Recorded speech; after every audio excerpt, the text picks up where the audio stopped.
আসসালামু আলাইকুম এভরিওয়ান, আশা করি সবাই ভালো আছেন। আমরা খুলনাতে কনস্ট্রাকশনসের বিল্ডিংয়ের ইলেকট্রিক এবং স্যানিটারি কাজগুলো করে থাকি। তো আজকে আমরা আমাদের বিল্ডিংয়ের স্যানিটারি আউটডোরের কাজ শেষ করার পরে বাথরুমের ভিতরের কাজগুলো করার জন্য আর কি হোল করতেছি কোরকাটা দিয়ে। তো আশা করি কোনো সমস্যা ছাড়াই আমরা কাজগুলো কমপ্লিট করে ফেলবো।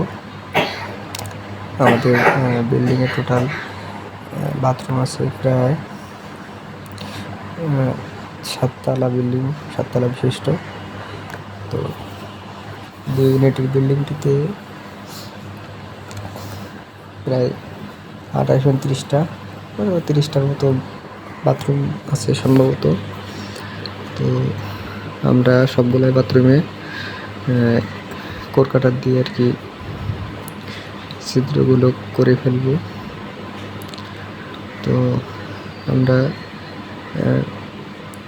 কোরকাটারটি ছাদের সাথে রয়্যাল প্লাগ দিয়ে না আটকে ফল ছাদের সাথে বাঁশ দিয়ে আটকানোর চেষ্টা করেছি। আর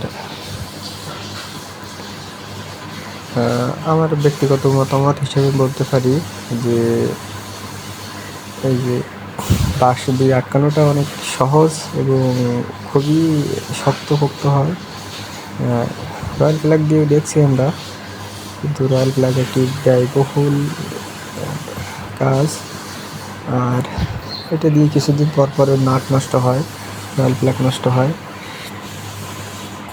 তো সেটি এই যে বাঁশ দিয়ে আর কি এই যে আমরা ছিদ্রটা করার চেষ্টা করেছি ফল ছাদের সাথে আটকে।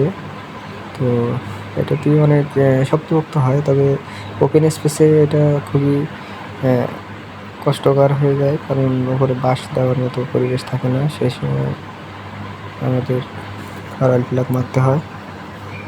তো আপনারা চেষ্টা করবেন রয়্যাল প্লাগটি স্কিপ করতে, কারণ রয়্যাল প্লাগ মারলে আর কি ছাদের ভিতরে একটা হোল থেকে যায়। তো ছাদের ভিতরে বাড়তি হোল করাটাও আমার মনে হয় ঠিক না। তো কেমন হয়েছে ভিডিওটা আশা করি জানাবেন। ধন্যবাদ ভিডিওটি শেষ পর্যন্ত দেখার জন্য।